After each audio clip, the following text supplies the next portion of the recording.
Welcome everyone to the podcast. Thank you as always so much for joining me. I sure appreciate each and every one of you tuning in and listening to the different insights and understandings as they come through. Now today I'm doing a bit of a mid-month energy update because there's something new that has come to my attention that I really wanted to share with all of you, and it is about this convergence of energy happening right now between 3D and 5D, and many of you, I would imagine, are feeling it or experiencing it in some form. Now, in order to describe this or explain it, I'm going to reference masculine and feminine energies, but I'm referencing them in their divine form, in their toxic form, and I'm using masculine and feminine for the sake of opposites, and I'm not referencing that in male versus female gender. Okay, this is not a man versus woman, masculine versus feminine in terms of gender and gender identity. This is more the energetic principles, masculine being very action-oriented, sturdy, forward-moving, whereas the feminine being very curvilinear, expressive, and creative. Okay. Now, if we think of 5D versus 3D, in 5D, so in their divine form, in the divine masculine and feminine form, their energies, when combined, are very creative. They have the capacity to create all kinds of things, levels of consciousness, changes in frequency. It's pretty unlimited when both in the divine form in 5D. When in the toxic form in 3D, and I'm not saying that third dimension means it's only toxic, that's not what I mean, but I'm just using 5D versus 3D. In 3D form, in its toxic form, the combination of divine masculine and feminine in a toxic form is very destructive. So what is creative above is very destructive below. Now, that's when they're paired equally. When you have one pairing kind of diagonally, so say we have a divine masculine paired with a toxic feminine, the feminine will often leech from the masculine, just as if we have a divine feminine with a toxic masculine, same thing. Because essentially, one energy is trying to pull from another energy to balance itself out. And if the energy is toxic, meaning unhealed, it will pull from one that is healed ideally to try and pull itself up versus healing its own self and raising its own frequency. So the reason why I'm saying all of that is right now, energetically speaking, we have a big convergence of frequencies. And the way that it sits right now is we have on our planet right now, so very much in kind of the 3D world that we walk around in, even if we have a 5D perspective within that 3D reality, there is a big forward movement of divine feminine energy, so creative, curvilinear, new thinking, new ideas, new initiatives, desire to create, to take the crumblings that have happened in our world and make something new from it. We have that energy really wanting to move forward with the energies we have of momentum and all of that. At the same time, we have a toxic level masculine energy, meaning a rigidity, a desire to not change from what is known, a desire to maintain old paradigms, old fear narratives, and so on. And the way that Spirit showed it to me is the feminine is moving forward and the masculine is kind of chomping at it. Someone described it to me that way the other day, and it really made sense, that the masculine is kind of chomping behind at the heels of the feminine trying to move forward.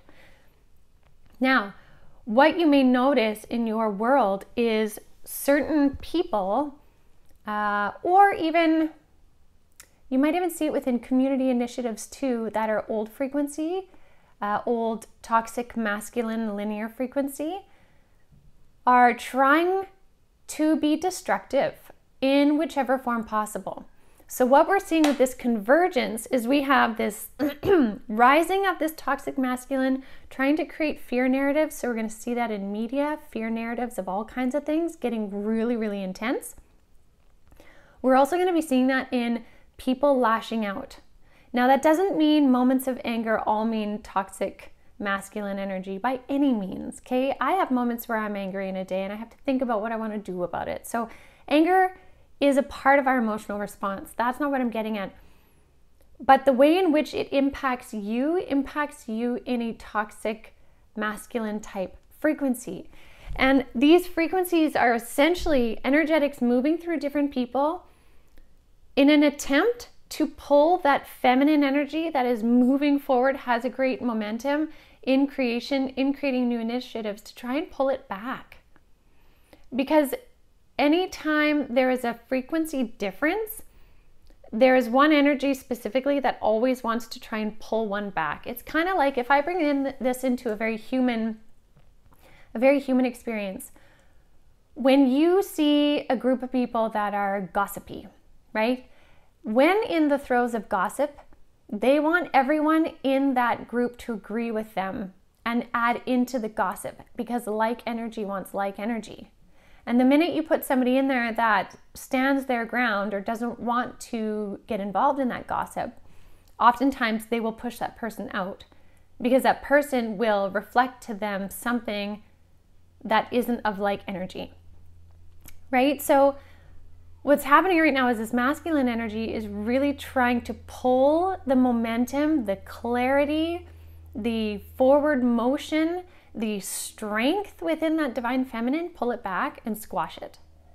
And we're going to see this kind of like tug and pull energy throughout the next while, at least until 2024. It's going to be very visible in many different ways. Now, you may see this in terms of, maybe co-workers kind of lashing out a little bit, or emails from people, or whatever it may be, but this confrontational type energy. And again, this is essentially energy trying to figure itself out on the greater picture. And the reason why I say that is because Spirit said that to me, and they said the biggest thing with the energies right now is not to take it personally. That when there is like an attack of energy or something like that, it is not necessarily about you, but whatever was triggered for that person by your presence, your frequency, your words, whatever that may be. It is not for you to take it personally. It's for you to look and see, is there anything I can do or change about myself to make myself better from either this situation, what it has taught me? Maybe I can change my behavior, or maybe I do need to give somebody an apology. But what it's doing, it's giving you an opportunity to be very aware.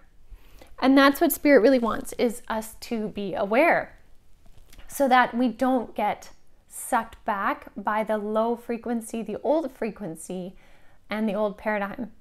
Now, the reason why all of that is happening is because there's been such a push through these. Remember, I've been saying we're going through 100 years worth of growth in the span of 4 years, and we're at the end, the tail end, now the last few months of that 4 years. So oftentimes as you get towards the end of a race, and I know I've done this I did a half marathon one time, and I remember the last, whatever it was, several hundred meters before the finish line, and I could see the finish line, was the hardest, way harder than when I was right in the middle, because I could see the end. And so as we near this massive growth, or the ending of this massive growth year, it's going to get tough. But it doesn't have to take us down now, because we have so much intellect, so much knowledge, a deeper connection with ourselves, a deeper understanding of who we are and what we're about. And that's what Spirit really wants us to rely on, is our grounded sense of self. So when these triggers come up, when somebody triggers something, or a story or a narrative you see in the media triggers something in you, come back to self and assess, is there anywhere I need to heal something? Is there anywhere I need to make amends? Is there anywhere I need an even more rigid boundary? Or do I need to stand my ground? Or do I need to release this because it has nothing to do with me and it's not mine to take on? When we move through these things with that kind of consciousness, then we become kind of like master creators. Then we become embodied within our own masculine and our own feminine, being willing to be strong and sturdy where we need, being willing to be soft and vulnerable and compassionate where we need. Again, anytime we pair the two polarities, masculine and feminine, we create this wholeness. And so not only do we want that wholeness within ourselves, but the more we can hold steady to that, the more we invite in a frequency that also brings in that wholeness within the collective. So the work that you do is really blazing a trail, is what Spirit is saying. Now within that, the more that we hold, actually I'm going to backtrack for a second.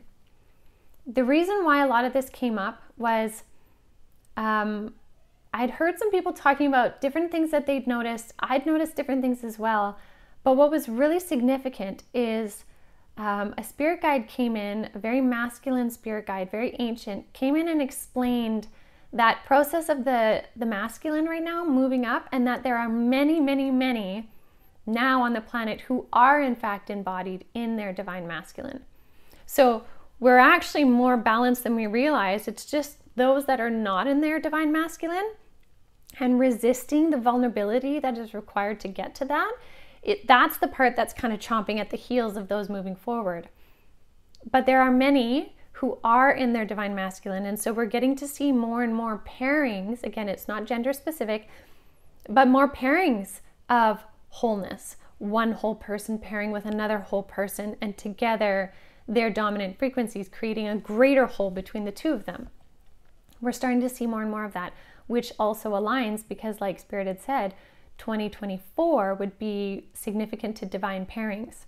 So what I'm getting at is there is a big energetic support from the higher realms in spirit of divine masculine energy to help bring up this toxicity. And I'm not saying there's no toxicity that exists within divine or within the feminine energy, because it does as well. There's just a little bit less right now proportionally when I look at the energetics. However, Spirit is saying there is a big support from the spirit side of this strong, sturdy divine masculine energy to help support the divine feminine on this planet right now, which is why even within this converging that we're seeing, there's also this support from above guiding us forward. So it's a very interesting energy time right now. Spirit is also saying right now, they're like, many of you may notice that a lot of the guides that step forward for you do so in a masculine type energy. So something to notice if that changes for you, because again, it's about bringing that up into our reality right now in 3D. Sorry, I wanted to say one other thing. Hold on, I'm just going to be quiet here for a minute. Okay, yeah, and they're saying, as always, the way to healing and the way to advancement in our society and as a collective is always through the heart, because it's through the heart that we can be in a place of compassion, but it is also through the heart that we can be in a place of boundary, where we care enough for our own heart space to stand up and set a boundary to keep it safe. But we also care enough in our own heart space to stand up and speak vulnerabilities when we need the compassion, and to see vulnerabilities when somebody else needs compassion. Again, the secrets Spirit said long time ago to me when I first started my journey. I remember one of my guides kind of opened up their chest cavity. It wasn't creepy, but they opened their chest cavity and inside was like stars and galaxies. And they said, the entryway to Spirit is always through the heart. All the secrets reside in the heart. And the more that I grow and learn on my journey, the more I realize it is absolutely the pathway in is through the heart. And what is in the heart is love. It is love energy that sits in the heart space.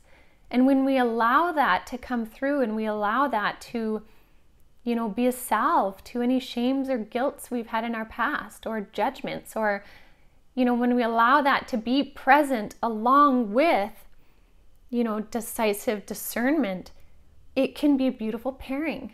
We can move through with grace, but also with boundaries, with action, with sturdiness, but still a compassionate heart.